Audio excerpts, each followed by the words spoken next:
Hello. This class is about creating apps and widgets without programming.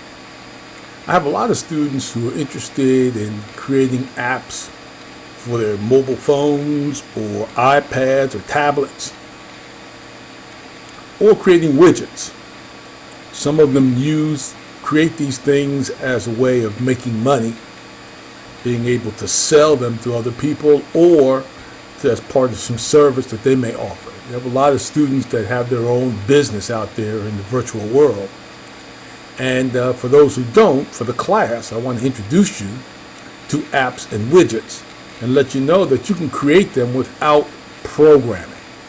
Of course, you can program, but there are sites that we'll discuss later where you don't need any programming.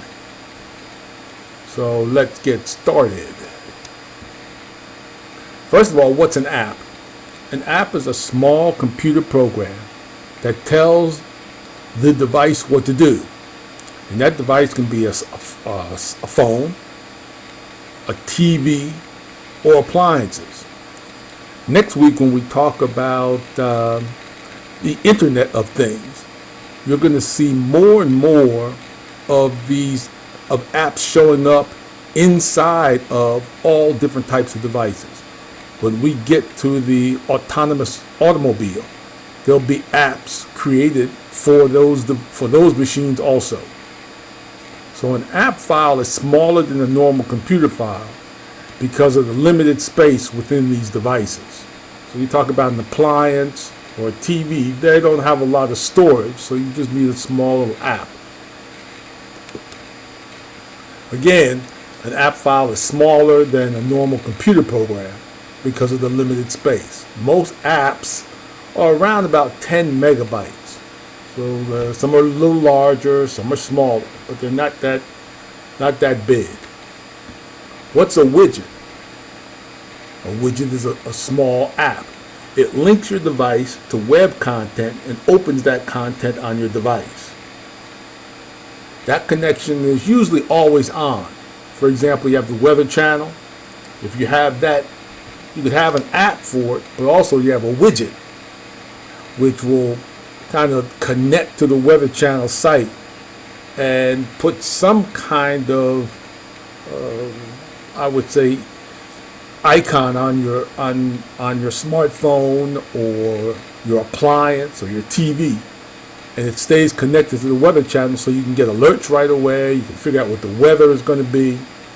I mean, you've got quite a few for different apps. They may have widgets out there. Programming languages that are used to write apps include Object-C, JavaScript, Node.js, and Ruby. Sometimes you hear talk about Ruby on Rails. But we are a business class. We're not in computer science, so we're not going to learn anything about programming. We're not going to do programming languages.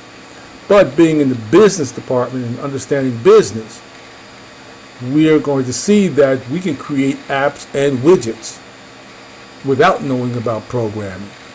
And in some cases, monetize that, learn how to make money with it. Platforms.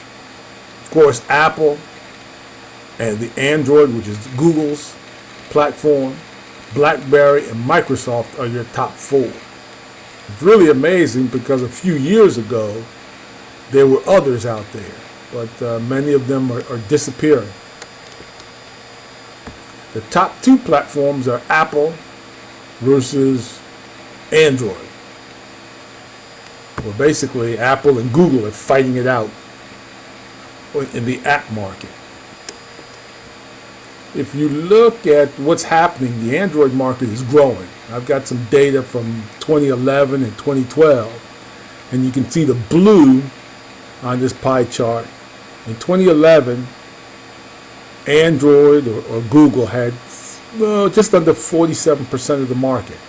A year later, they're at 68% of the market, as they've taken market away from even Apple, which has gone down, but especially Blackberry, which is disappearing, and Symbian, which is disappearing. Windows grew a little bit, and all the others shrunk. If you look at worldwide smartphone sales at the end of 2012, you'll see Android at the end of 11 had 51% of the market. By the end of 2012, they had 69.7% of the market. Apple, they shrunk a little bit, going from 23 to 20%. Whoops. Research in Motion went from 8.3% of the market down to 3.5% of the market. Microsoft grew a little bit, but Bada, Symbian really took a big hit. Look at that. And others have dropped. So the overall market has gone up, and most of that went to Android. So you can see in 2012, units increased 38%, or 57 million units. And Android had 67 million unit increase. So they took almost all of the growth, plus they ate away at everybody else. When you look at, again, share of the market, all smartphone buyers out there, Android has 48% of the market, Apple 43%, everybody else at 9%.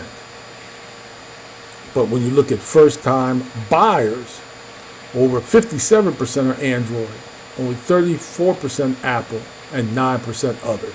So Android is really taking over the first-time market, which is then going to bleed into all phone buyers.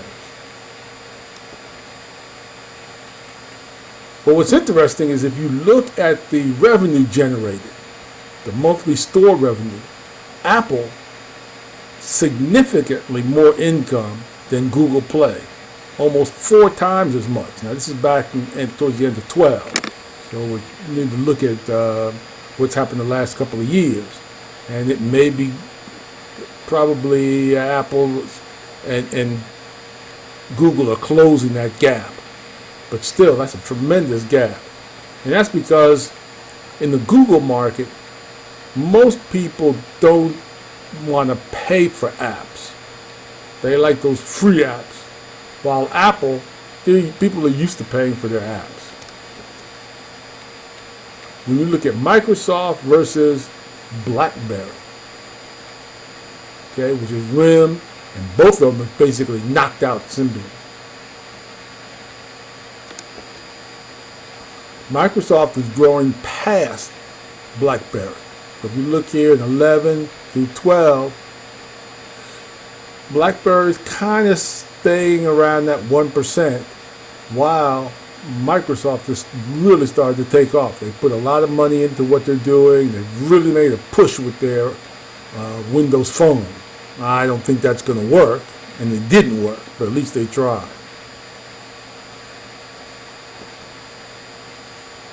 Because one of the things with smartphones, or really any device, is what apps are there out there. So there are more Apple apps than Android, but both of them have significantly more apps than BlackBerry or Windows. And that's the problem. You get a Windows phone, where are the apps to go ahead and use the phone to do something? Windows tried all kinds of, or Microsoft tried all types of ways to get people to create apps and write apps for them, trying to build a market share.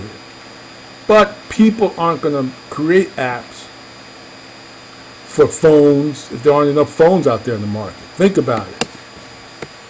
With Apple and Android, you have so many more devices out there compared to BlackBerry or Windows that if you're going to spend your time, you're going to write those apps for one of these platforms and not for the others. Now, what do consumers think about these apps? This is interesting. This was done again back in 2012. And they asked people, many people said, I'll never pay more than $5 for an app. The majority of people said that. Given what most apps offer, I don't think they're very expensive on the whole. Again, majority of people think they're not that expensive. people like me, I'll never pay more than $1 for an app. It's only 22% of the people. So some people, they're willing to pay something. Or like I used to be, I'll never pay for an app. If it's not free, I'm not paying. I'm not getting it. Now, that might be cheap, being a little bit too cheap. I think I'll be frugal. I don't mind paying a little bit. But sometimes, I'll never pay. There's some apps out there that are worth paying something for.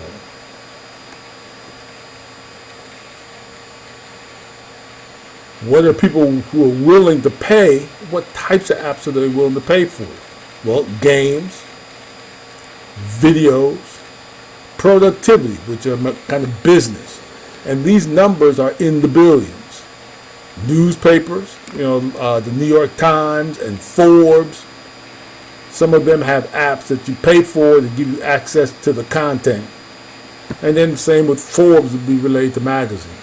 But significantly more people will pay for apps for games. I don't know if what those games might be. You probably know better than me.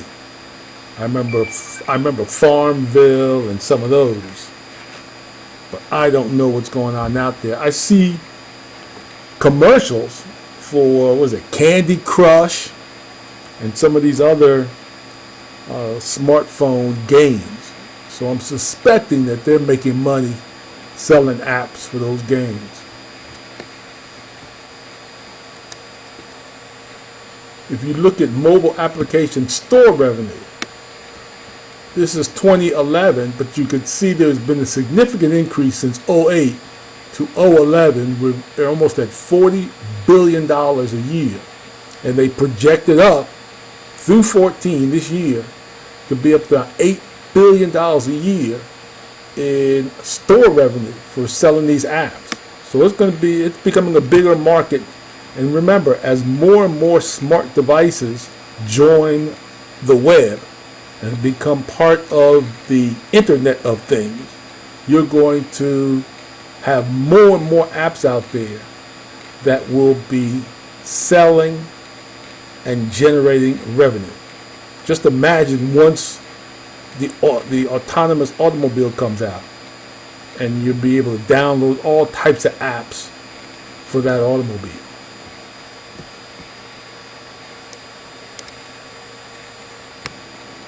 Let me talk about premium versus freemium apps. If you decide you're going to build an app and you've got to determine, do you want to charge a fee for people to download that app, which is a premium app, or do you want a freemium app in which the app is free but it runs ads? If you look at the models out there, in-app purchases, that's people who download apps and then they purchase either the app or they might purchase something else, has increased significantly as a percentage. More and more people are doing that. Freemiums, and this makes sense, freemiums are free apps, but then they run ads. So there are probably people looking at those ads, clicking on those ads and buying something, because you see an increase in that also.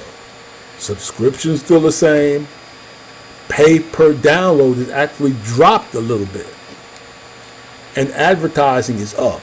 And that makes sense that advertising would be up because that's similar to the freemium model. So more and more advertising and more people are accessing that advertisement. If you look at the cost of an app that might cost maybe $1.49 or $1.50, the developer gets 70% of that. Credit card get 15%. They have 1% for processing. And in this case, Apple would take 14%. So this kind of gives you an idea of how much people can generate, the revenue you can generate. Because imagine, once you get that app out there, people are just constantly buying that app. And people are selling hundreds of thousands of copies. And once you have an app out there, just think about it. If that app can be adapted and used with refrigerators or security alarm systems or eventually automobiles, TVs, all different types of devices. That app can sell millions of times. I know a lot of times once you have a phone, sometimes after you change to a new phone, which people do every year or two, they end up having to buy the app over again. If you look at revenue from the top 200 apps, this is back in January 12, iPhone and iPad from either in-app purchases or other app purchases from their stores or from another source are significantly higher than Android. Because most Android apps are free. So if you're going to create an app, creating an app for an iPhone or iPad, you're going to probably get significantly more money. Because remember, we looked at that line graph and it showed that iTunes will have about 4 times the revenue of Android. And this is another reflection. More people are spending in the millions. These are just the top 200 apps. Right? So there's thousands of apps out there. But looking at the top 200, iPhone, $3.34 million, iPad, over $2 million, and Android hasn't even reached $1 million yet.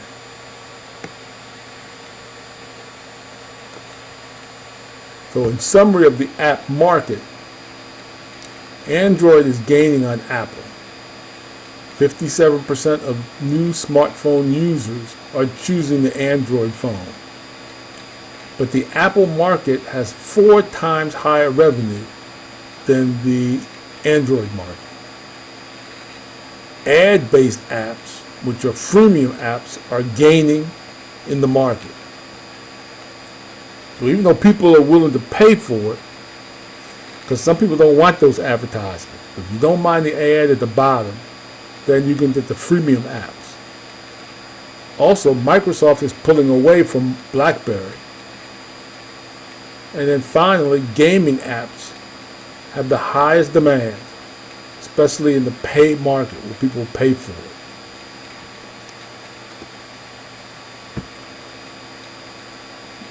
it. Your app. Apps are saved as files with the following extension. IPA for Apple. Android is APX. There's the Blackberry, Symbian, and Windows.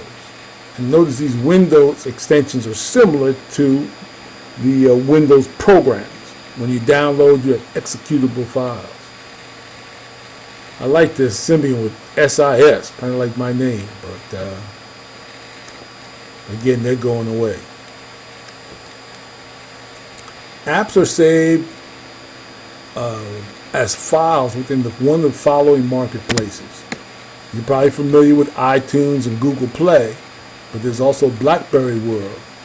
Symbian now has shut their system down and they work through Windows and through the Windows Phone marketplace. And then, of course, Windows has their phone marketplace.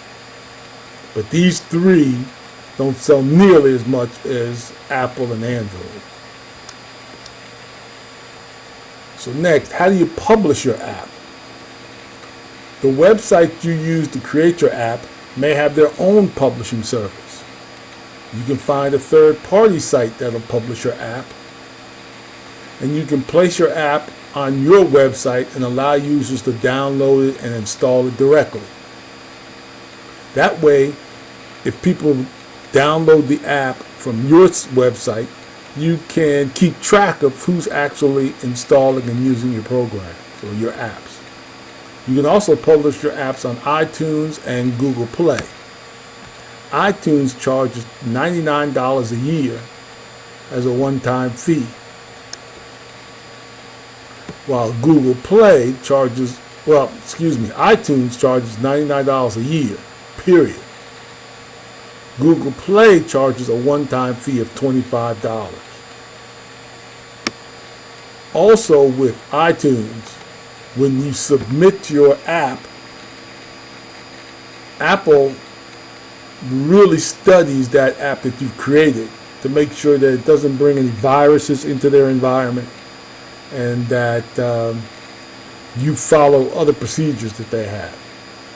So there are quite a few apps out there that get rejected by iTunes because they don't meet Apple's requirement. Yet they still charge you $99 a year. Google Play charges a one-time fee of $25. And they monitor apps also, but they're not as stringent as Apple. You can create an app without programming. I recommend AppsBar. But if you look on our blog, I really have 3 of them here. These are free websites. There's 3 of them out there that will allow you, and let's go to one, that will allow you to go ahead and create your own app for free. And then you can house that app at AppsBar, in their marketplace, or you can download the file that's created and put it up on iTunes or Google Play, or download it and put it on your own website. Let's log in. Now I'll make sure I check so I know how to get in here.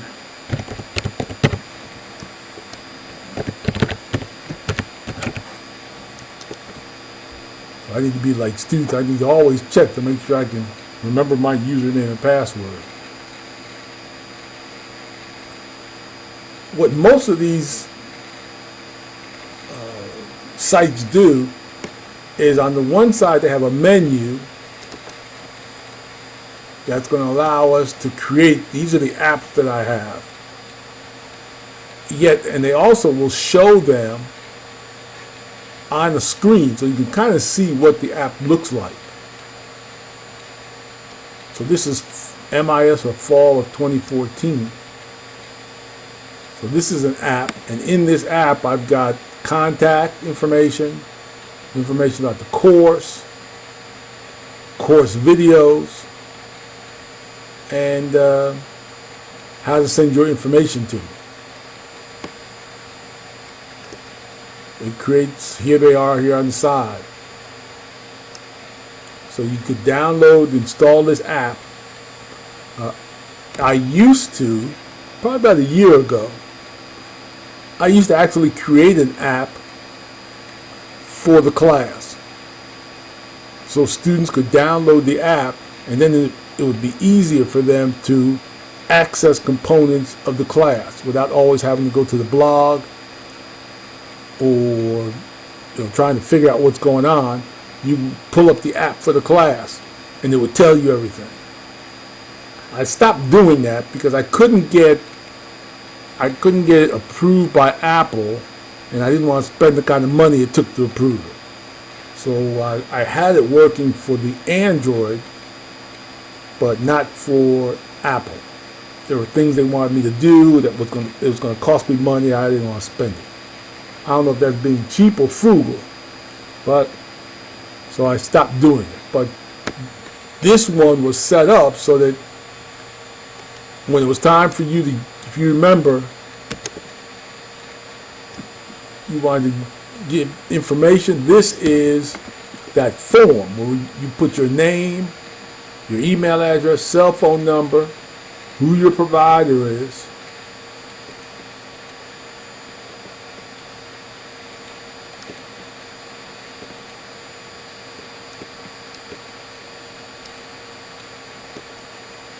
and then you submit it.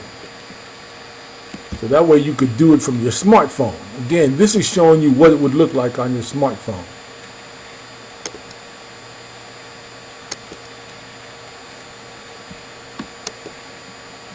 This is contact information. It's not going to show up on the phone, but you would click on here and it actually would then map out and show you where I'm located, and you could ask for directions. If I do it here, I think it opens up a separate page. Let me see.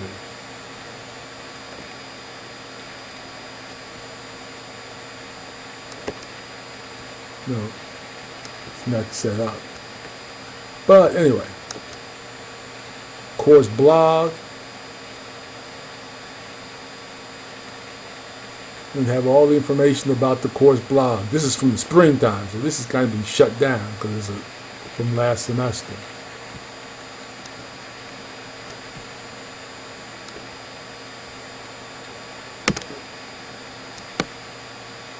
But you click on here, and then it would take you to the blog.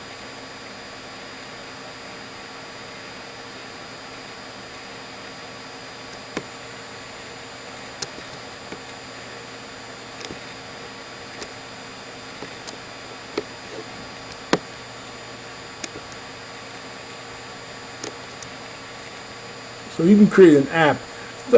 These, I guess you can call them apps, but they're really widgets, because they're very small apps that, here's the one for HBA class. And see, this one's available for download.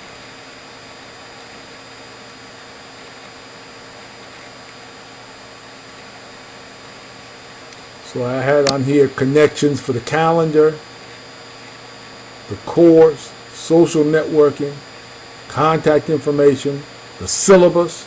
So let's say you want to find about the syllabus. You just click on the app and then you click on syllabus. Let's see if this one works still. Because some things I've moved away from. But it actually goes in and loads the syllabus onto your phone. There it is. So this app really allows you to move around. This is an example of the app that I used to use for information systems and for the class, to make it easy for people to look at the syllabus. This is the old one.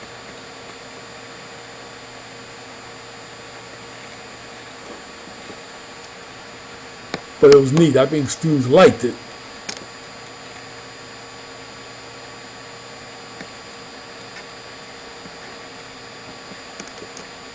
Just click the home button.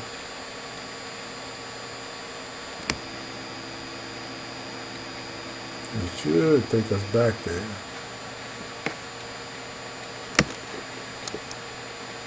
Oh, there it is.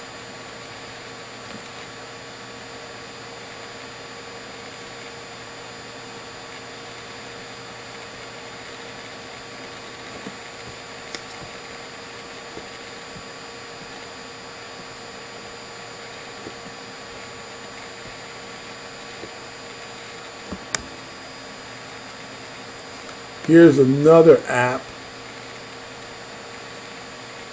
I believe this is the first one that I did. This is the second one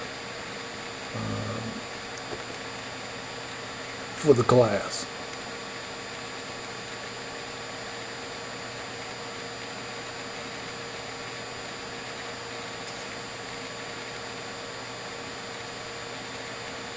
And again, just for registering information, accessing the blog.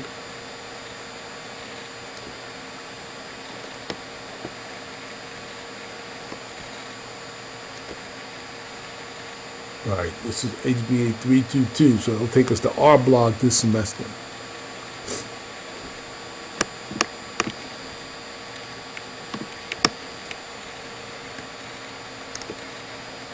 But again, you can see, you can sit and you can create. Let's go back.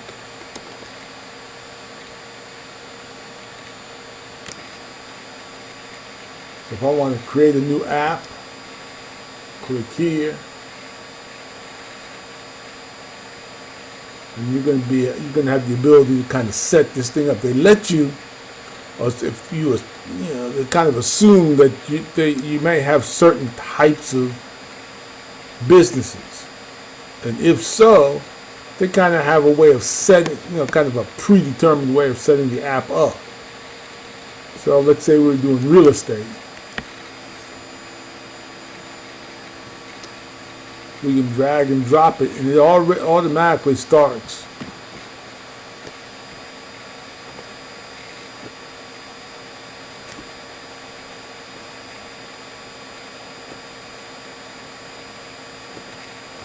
Click next.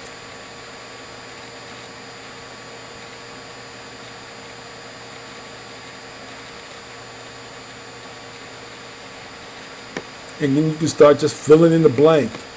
If you don't like, for real estate, if you don't like this backsplash or splash screen, you can go to the library to pick another one, or you can do a link, or if you have something, you can upload it.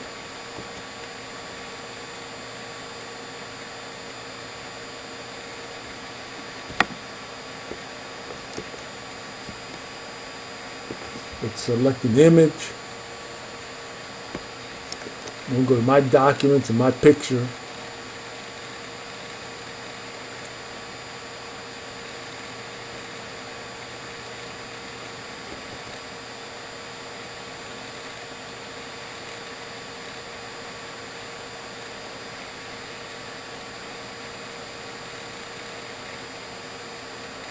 And we've got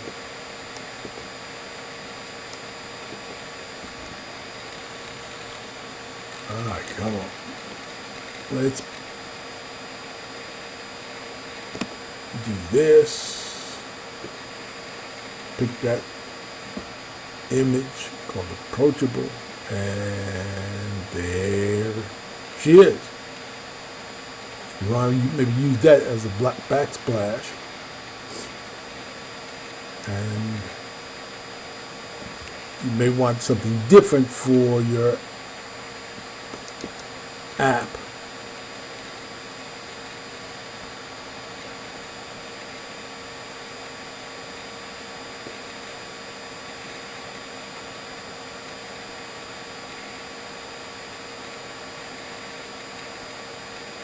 Let's do money. Let's put that in there.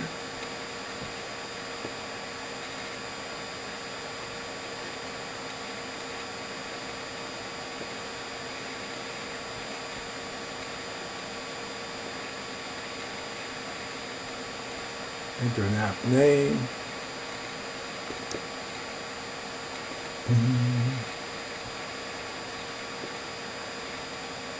It's been so long since I've worked with this thing.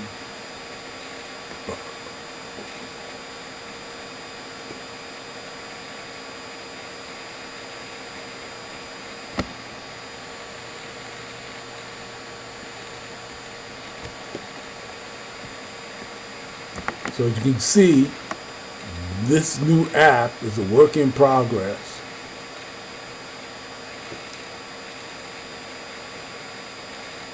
Go back in here and make some changes.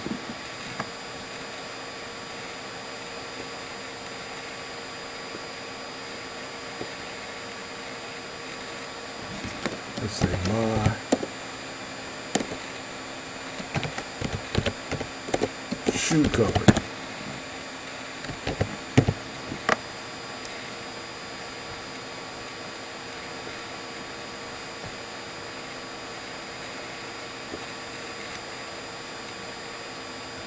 And there it is. So now you have this app. Now you can put different icons inside of that app to do different things. This is contact. You can do your social links.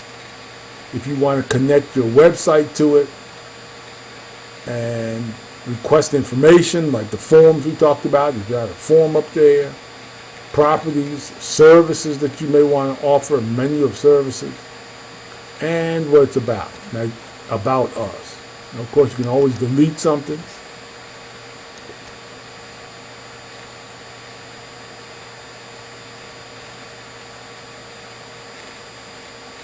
Notice how that about us is gone.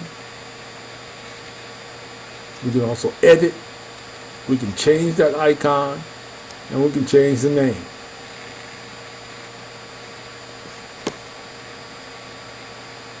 So it's pretty easy to use, kind of drag and drop and fill in the blank. You can't do much in the way of sophisticated sites.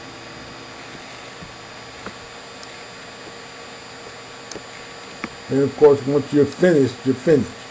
But these pages here, if you want to create a new page,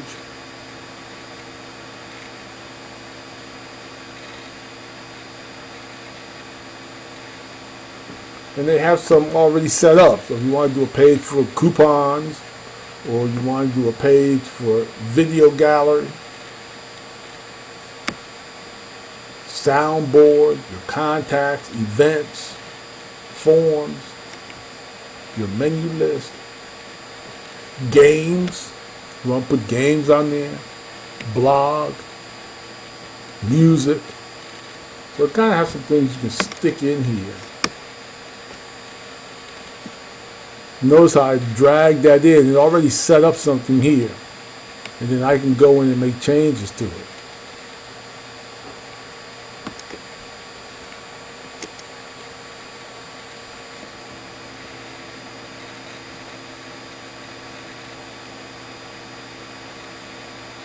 But you can change that page name. My music.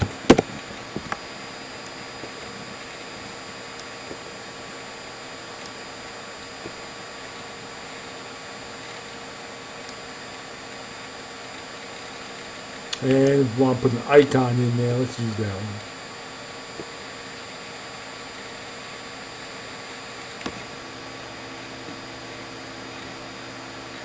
And now I can add music to this thing.